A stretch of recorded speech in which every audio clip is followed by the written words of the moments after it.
We will go ahead and get started. So today we're going to cover a number of topics. We know that this year has been a very strange one for all of us. And we know that our approach to the International Challenge is really different than what we've done in years past. Our goal going into this year was to reduce barriers to participation, to provide flexible participation options, and to give students and mentors, educators, advocates the opportunity to engage as they are interested and able. So we'll start by covering how to qualify for the International Challenge. That will include the traditional regional competitions as well as the new wildcard applications. We will talk a bit about registering for the International Challenge. So once you qualify, what are the next steps and what does that look like? And then we'll dive a bit into the competition events. We have 5 events this year that teams can select to participate, and we know that that can be kind of confusing. So we want to talk both about how to select the events to participate in and then what's included and what needs to be submitted for those events. The last topic will be the virtual event. We will be hosting a live virtual event on June 4th and 5th. We'll talk a little bit about how to participate, who should attend, and a little bit of high-level information about that event. Feel free to ask questions. I want to do a quick introduction. We have our great team here today. My name is Lindsay Grork. I am the RoboNation Pre-University Programs Director, and I'm the director that is over the SeaPerch program. We have Cheryl Hedin with us today. She is our community engagement lead. If you're a regional coordinator or you participate in competitions, you likely know Cheryl. We have Sherry Koch with us. She is our events lead. She's managing our registration process and helping us to plan this first of its kind virtual SeaPerch event. And David Young is our technical lead. So he helps to design and execute the pool courses and answer all your technical questions. And then last but not least, we have Juliana Smith, who's our communications lead, who helps us to run things like this, helps us to communicate with you effectively, and is going to help us navigate this webinar this evening. So we'll go ahead and get started and jump into the content. So the first topic is going to be qualifying. So I'll pass it over to Cheryl. Hi, good evening, everyone. As Lindsay shared, there are 2 ways to qualify for the International Challenge this year. The traditional method is your regional competitions. We're in peak season with those now. On the downslide, actually, there's a few left across the United States. There is a listing on our website if you're curious to see if there's an event near you that you can still participate in. That list will include contact information for the person or group who's coordinating that event. So if you see one and you're interested in trying to still compete regionally, please reach out to that point of contact. There may also be a website listed with that particular event. Contact them either way that's listed. Some of them have both email and website. So you still have that option. And the option that is new this year that we felt would be really important, since there are fewer regional competitions this year, is to offer a wildcard application. And that is available to teams that have access to a regional, but maybe they cannot travel to actually participate, or maybe there is no regional near them this year where traditionally there has been. And that is open to anyone. It is open whether you have a SeaPerch completely built and ready to put in the water or not. You just have an idea or a concept that you've thought through. And this is the year for wild ideas. So consider applying for a wildcard space if you don't have a regional near you. It's a short application process. We ask for a brief description of your SeaPerch ROV design, and we also ask for a brief description of what competing in the International SeaPerch Challenge would mean to your team. There is a $10 application fee for that. And the applications are open through April 16th. So there's still time to get your application in. And those are judged by volunteer judges, and teams are notified when they are accepted through a wild card.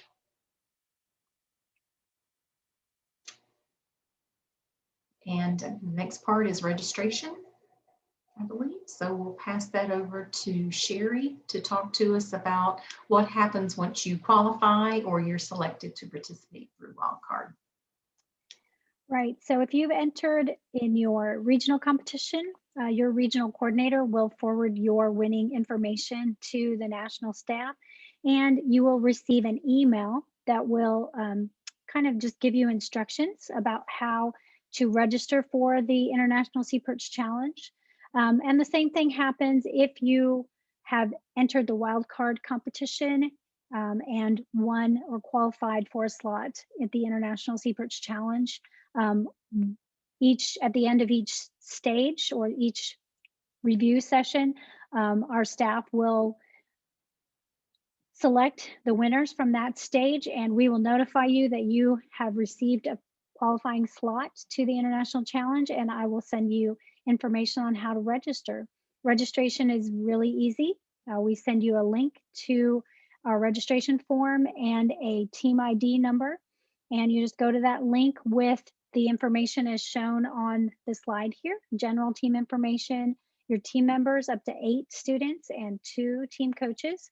One of the big things that you'll need to know in order to complete your registration is a date or a date range that you would like to do your team interview, because you'll be asked to select and schedule a team interview during your registration. Then once you register and pay your fee, we will open up additional forms so that you can submit your engineering design. If you are elected to compete in either real world innovation or the event pool course or community outreach, we'll send you a separate form so that you can upload those submissions. And that's pretty much, that's it. You can always email us. We are here to answer problems. So please.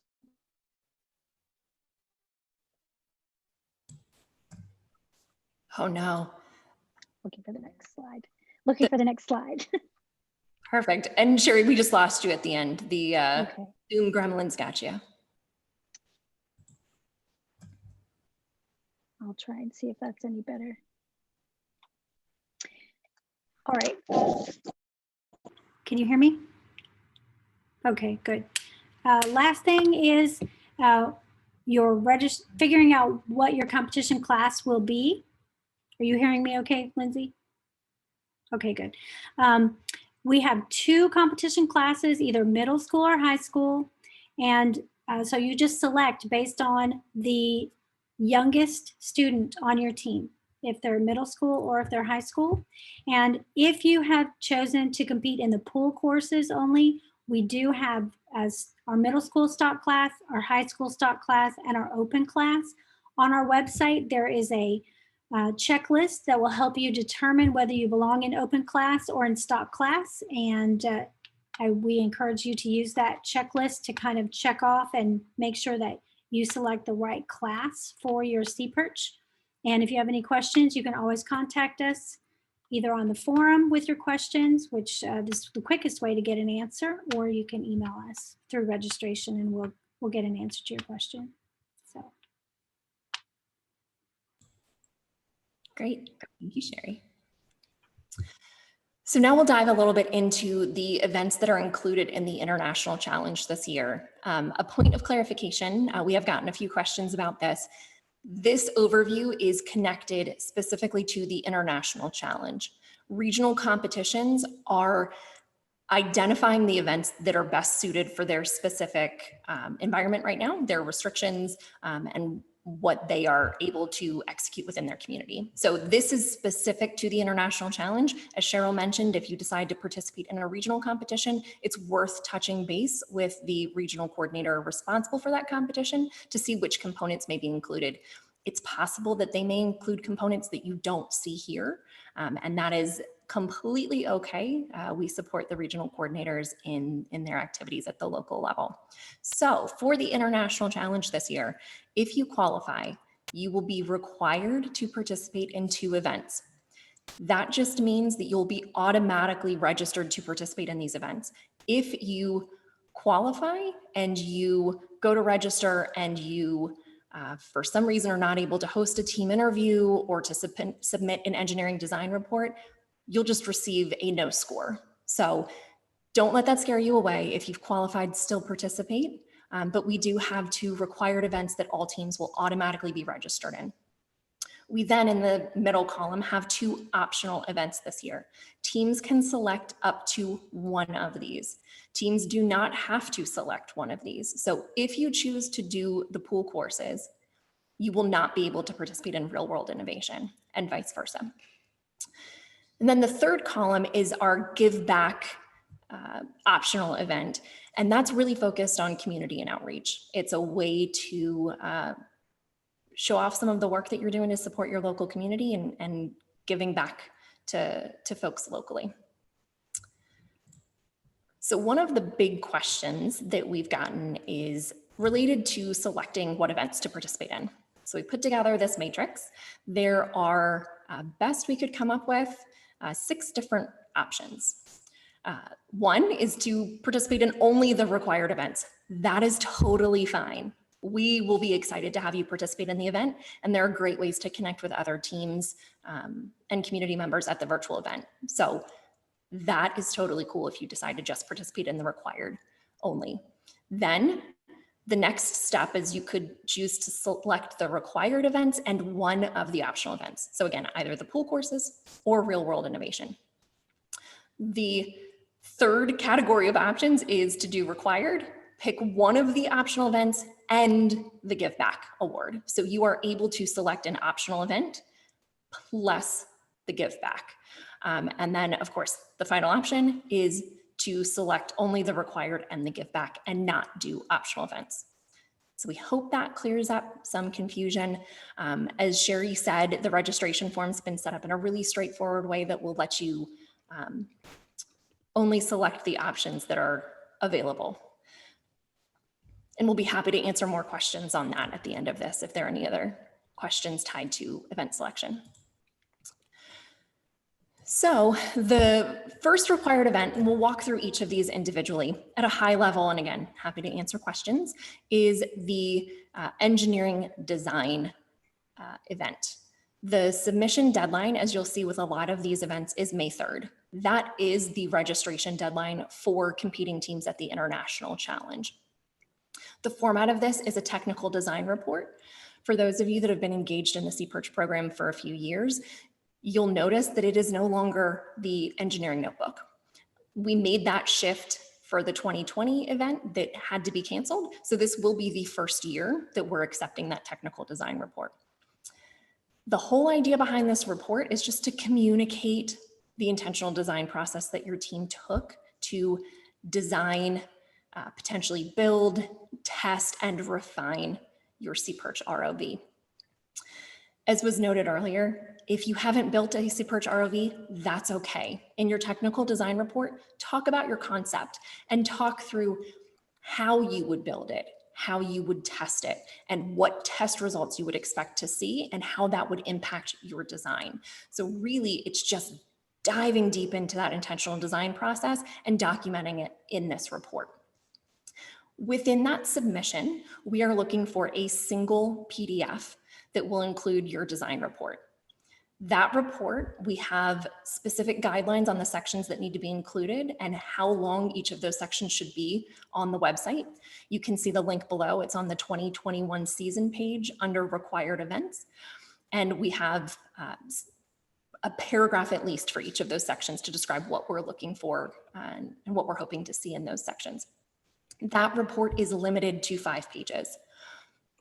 Following that report, we want to see your budget.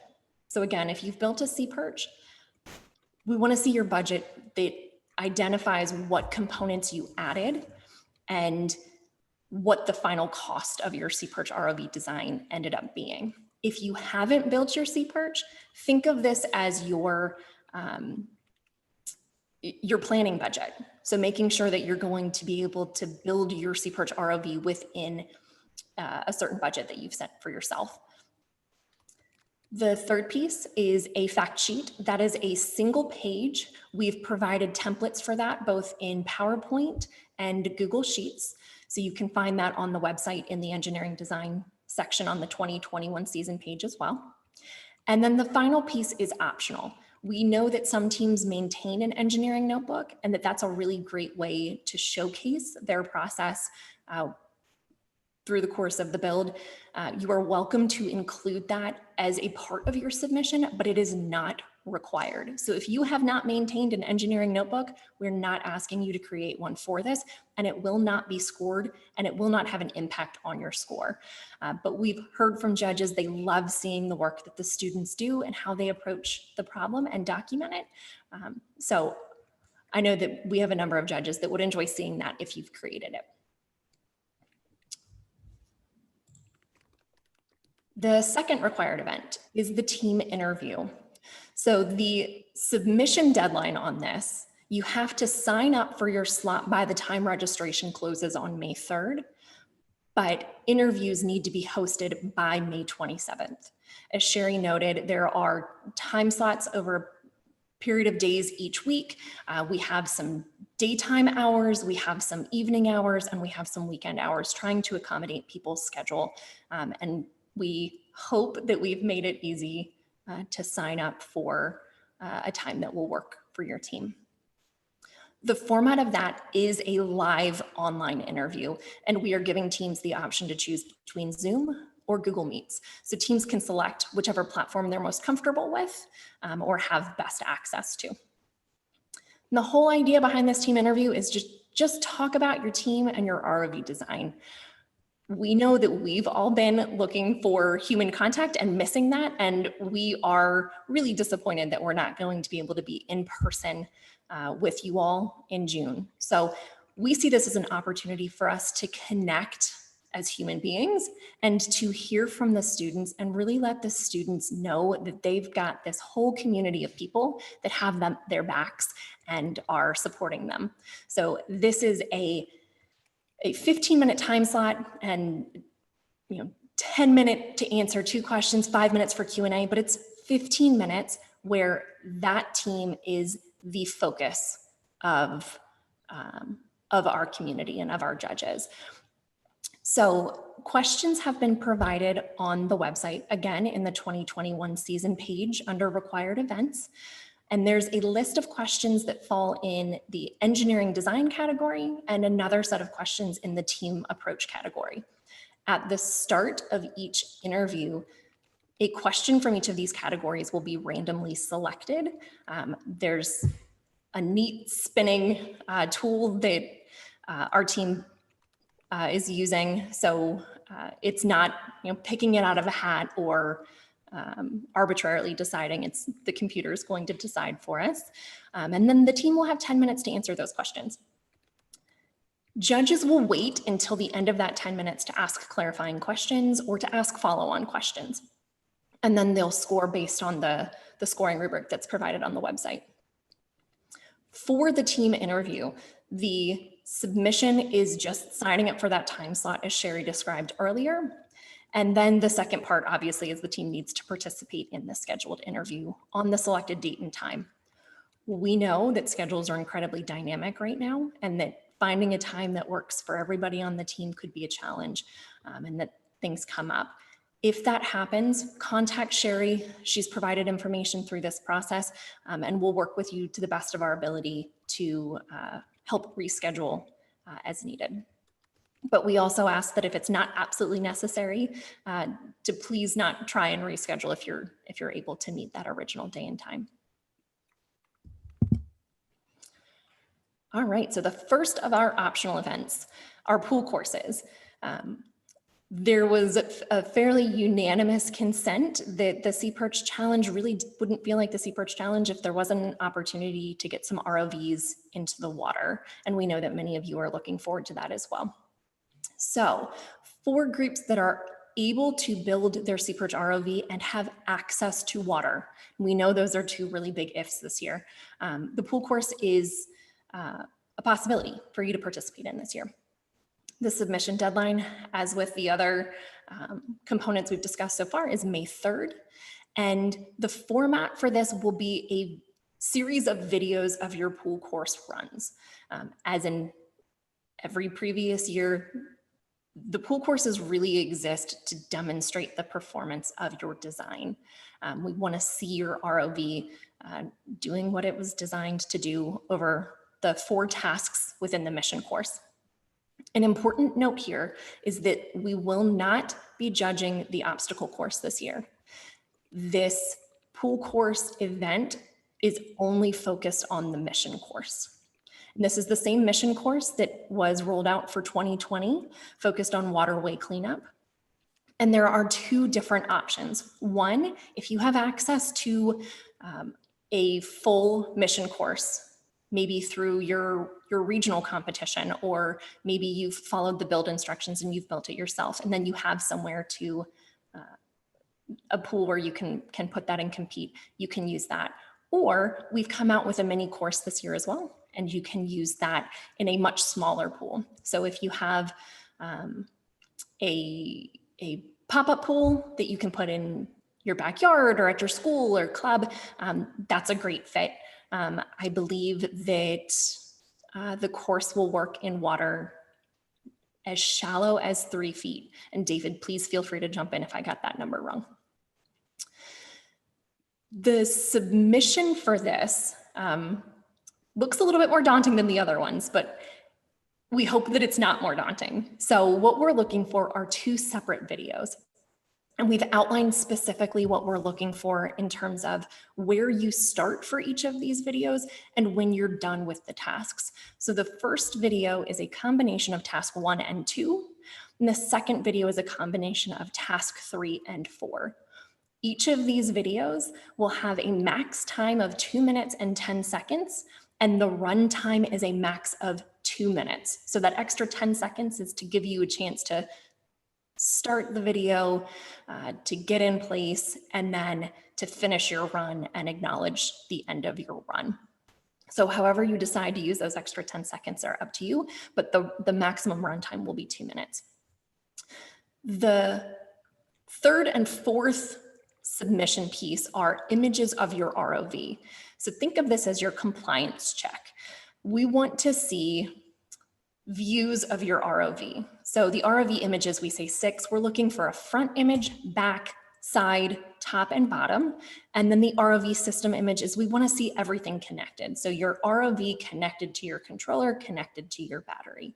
Just looking at your setup when you're running your pool course for the video. The 5th piece is a self-certified compliance checklist. So obviously, you won't be able to go through the compliance check that you normally would at the International Challenge. We're going to ask you to do that on your own and to self-certify it. So you're going to sign off and say that you met the requirements and go step by step through that process. And then the final piece is we have a score sheet available on the website as well, and we want you to complete that score sheet for your run. This is something, again, you're going to self-certify and submit, and then our judges will be reviewing the videos and the information that you provide. If a team submits a score sheet that our judges do not feel like align with the videos, we will be in contact and we'll be navigating that and seeing if there was confusion or some kind of misunderstanding. But if that score sheet does not line up with what is submitted with the videos, the team does run the risk of being disqualified from the event. We don't expect that to happen, but we like to be really upfront going into it. All right, and that is the pool courses. The second optional event is real world innovation. Again, the submission deadline is May 3rd, and the format for this is a digital poster submitted in PDF format. This component is closely connected to our citizen science challenges that we had in 2019 and that we've had available on the website. And the idea behind this is for the students to explore real-world applications for underwater ROVs. We have a variety of options that students can use as they consider this event. One is an innovation challenge focused on collecting microplastics. So using their SeaPerch ROV, what would they add to that, or how would they modify their SeaPerch to be successful in collecting the most microplastics they could? Just like we talked about with the overall event, you don't have to build the prototype. You don't have to build your SeaPerch. So this could just be a design. It could be a sketch. It could be a CAD drawing. It could be a discussion of what your prototype would look like or how it would function. Any of those are completely acceptable here. The second option is to look at our SeaPerch in the Wild projects on our website and design a project that's inspired by that. It can be directly tied to that project or it can be loosely inspired. It's totally up to you. And then the third option is really a catch-all. It's create your own. We all live in different communities around the world. You know what the needs of your community are. Think about those and design a project that will best suit your community's needs. So if there's a specific kind of trash that's in your waterway, or you have a wastewater pond and you need to understand a little bit about what's happening at the bottom of that pond, and maybe you need to add a camera or something like that. Any of those are examples of what kind of project you could use with this. The submission for this is a single PDF of the team's poster. We've provided a few templates, but you do not have to use our templates, and there are no required sections. We have provided guidelines and recommendations to get you started, but each of the projects will likely be different and may have different sections that make sense for them. What we do ask, though, is that you follow normal scientific poster guidelines and have a 4-foot by 3-foot size for your poster. And we'll be making those available for public review during the event and for peer scoring as well. For more information on the Real World Innovation event and the pool course event, again, you'll go to the 2021 season page and down to the optional events section, and all of the resources tied to both of these are available there. And our last event, our Give Back event, focused on community and outreach. The submission deadline again is May 3rd. And the format for this is a written statement, and there is the opportunity for students to provide photos and videos if they have them and if their project lends itself to that. We know that not all volunteer or mentor projects really lend themselves to photo and video, and that's okay. Really what we're just looking for is to find out how you're giving back to your community. We've heard amazing stories over the last year and beyond of how students are giving back, whether it's peer mentoring or helping out other teams that are just getting started, or volunteering for local nonprofits or school organizations. This project does not have to be tied to SeaPerch. It doesn't have to be tied to STEM. If it is, that's great. We'll be excited to hear about it. But we're also just really excited to hear about people supporting each other during this time. And it's really great to see the power that kids in particular have when it comes to supporting their community. For this submission, we are looking for a 500-word maximum description of what your activity was. So what did you do? What did it include? How did it make you feel? How did you get involved? Just tell us the story behind your engagement and how you're giving back. As I mentioned, you can provide supporting photos. You could also upload some documents as well, if that's more appropriate. And there are 3 file uploads maximum per submission. And then if you have a video, or maybe your work was featured in a local newspaper, feel free to include that link in your submission. We would love to see anything that really paints the picture of what you've been doing. And then the last one's a really important one. all teams that register for the event will be asked to submit a liability waiver and photo release form. For this submission, because you're going to be out in your community, if you submit photos and videos, this acknowledgement lets us know that the photos and videos include only team members that have submitted a photo release form. If you have photos and videos that you can't verify that, you shouldn't include them. If you have specific questions, again, you can contact Sherry on that guideline. But we want to be really respectful of people and make sure that they are aware that they are included in photos that are being shared. For more information on this component and some more examples, go to the 2021 season page and the give back section. And there are links at the top of the page that will help direct you there as well. All right, and now I'm going to pass it over to Sherry to talk a little bit about our live virtual event on June 4th and 5th. We are really excited to host our very first virtual event. We've had webinars on Zoom, and we've done educational things and things like this Q&A with our community, but this will be our very first real virtual event. We have an amazing schedule up for you guys. We're going to do Friday evening with educational sessions, some amazing speakers that we can't announce yet. We hope to announce them very soon. But we know you guys are going to be really excited about it. We are going to highlight some of our student presentations and ask some of our past and present SeaPerchers to talk to us about what they've done with their SeaPerches and how they did it, how they were successful teams. We are looking at having some of our competitors from our university autonomous robotics competitions come and talk to our students about where they can go after SeaPerch. And obviously we will hand out some awards. So we're really excited about that.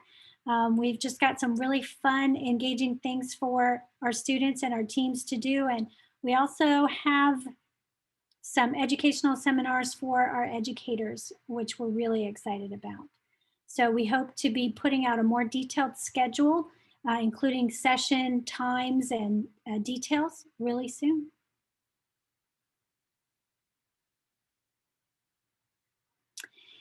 And who do we want to attend? Well, everyone in our community is essentially the thing. We encourage parents and mentors, grandparents, friends to come, because I think we're going to have something for everyone to come. There's no cost if you are a registered team, or if your family can watch with you on the login that we send to you as a team, that's perfectly fine. So it can be free. If you have others who want to come but aren't part of the team or can't come and join you at your house, registration will be very inexpensive to come and attend this great 2-day event.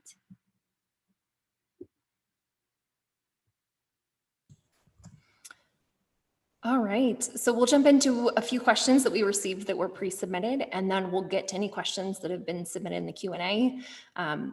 We know there are always questions that come up. So as you look into the wildcard submissions or participate in a regional, get into registration, or as we share more information about the virtual event, you can always post your questions on the SeaPerch forum. Chances are somebody else has asked a similar question. So it's a great spot to go.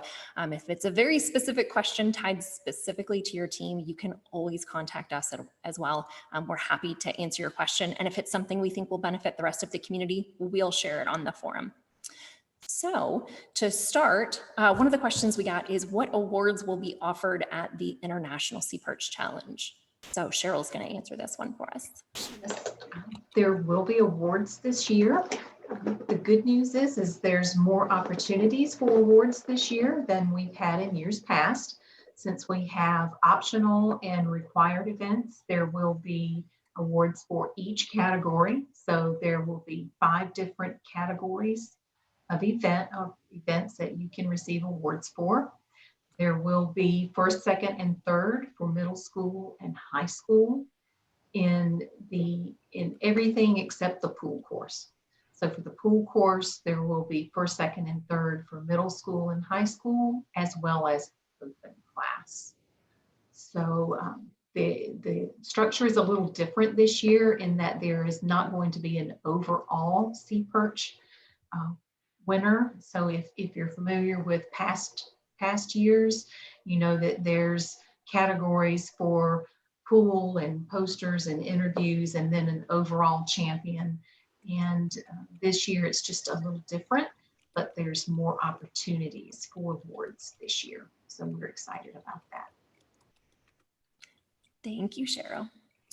The second question is, what if I don't have a SeaPerch built? Can I still compete?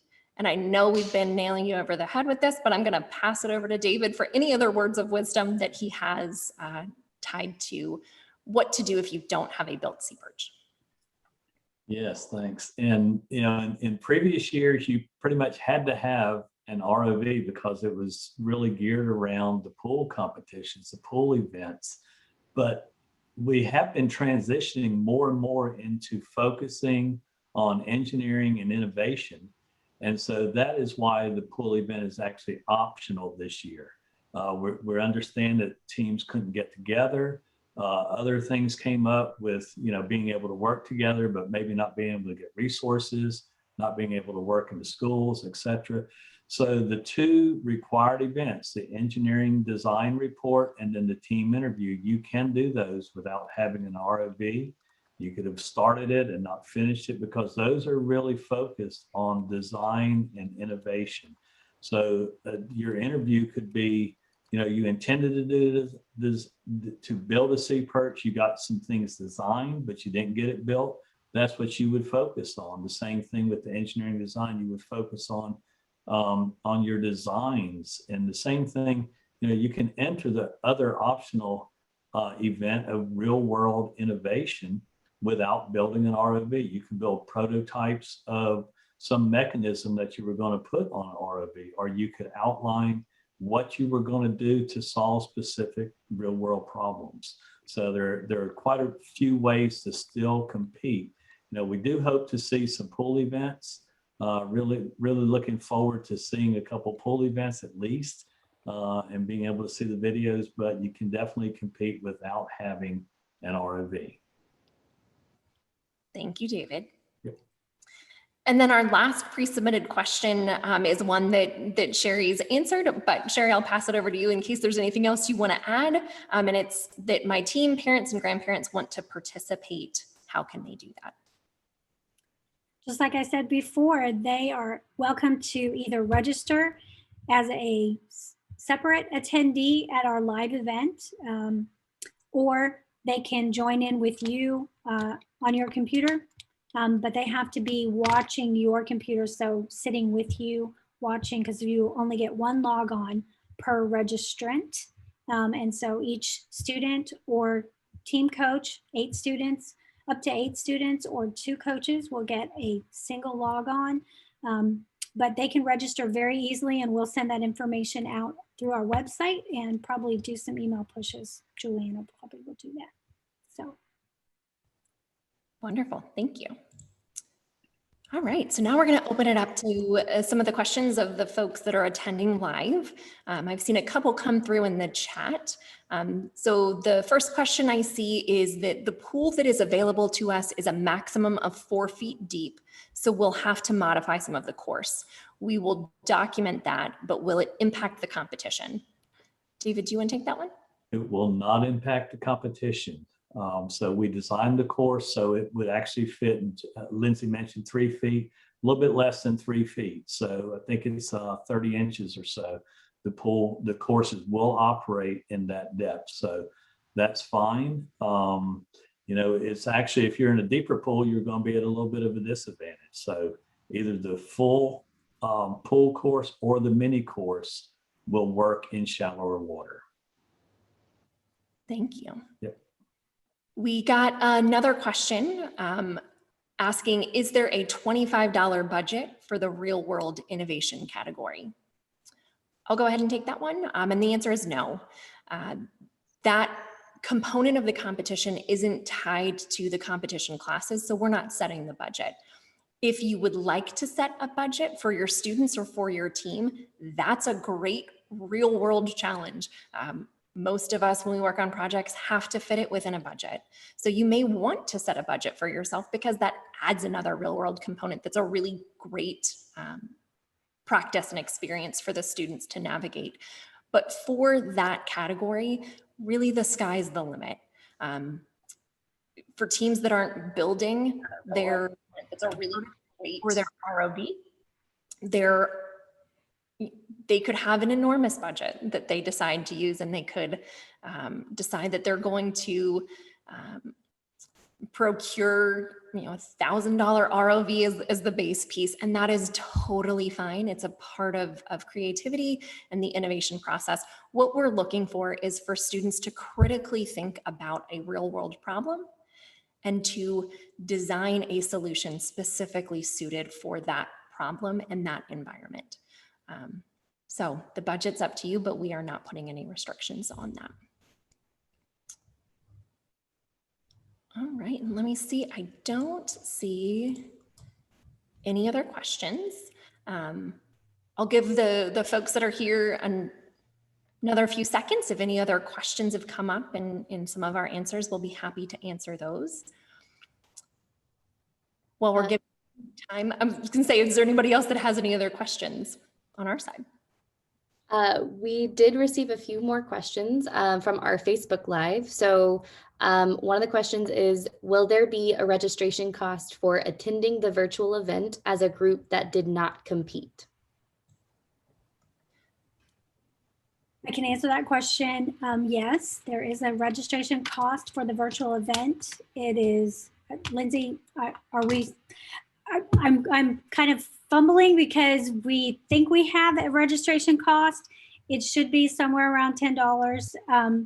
We just selected an event platform today, as a matter of fact, and so we have to do a little bit more bouncing of the numbers, I think, just to make sure, but it should be somewhere around $10 per registrant, and that's just per computer log on. So you can have as many people watching your computer as you would like for that $10 registration. So it will be, I think that's what it's going to be. I can't confirm it right this second. We should have talked about that today.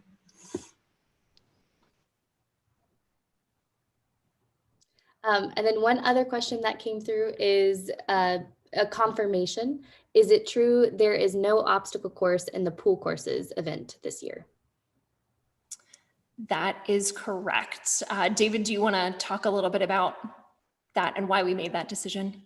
Yes, we felt like we needed to make that decision because some of the regionals were having to go to smaller pools, and the obstacle course really needs to be, you could shorten it, but then it wouldn't be fair to some teams if it's not identical to the one that we would have used in the international challenge. So just out of equity, felt like we should eliminate that this year, although that's always been a big part of the competition. But some regionals may still have the obstacle course. So if you're participating in a regional competition, you still may have the obstacle course.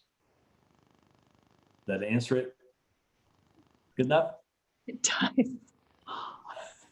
And if you have an obstacle course, there's nothing stopping you from trying it out. So There you go. we, as Juliana mentioned, we're on Facebook and Twitter and Instagram, and we have SeaPerch on Shore on our website. We love to see your pictures and videos. So just because it's not a competition component doesn't mean you can't do it. And if you do it, share it with us. We'd love to see it. Juliana, were there any other Facebook Live questions? That is it for right now for our questions. Okay, great. We got one more question / comment in our chat, and it's that the participant didn't recall reading on the site that the max is 8 students per team. And we apologize for that. We know it's a lot of information this year. Historically, we've set a maximum of, I think, 15 or 16 students per team to participate in the live event. And this year with the virtual event, we just felt like it was going to be too unwieldy, and we wanted to keep the costs as manageable as possible. So that was the decision to limit to 8 students per team. But as we've noted, if your team is larger than 8 students, there will be opportunities for them to participate. So if you have 10 students on the team, don't just pick 8 and tell the other 2, tough luck. They can participate, as Sherry said, by registering as a participant. And if you're in a community, or if you are working with students that are in a cohort or a bubble, they can even share the same device or same computer to participate in the event. So we leave that up to each of you individually, based on your individual guidelines and local restrictions. But there are a variety of options tied to that. Lindsay, I can comment too.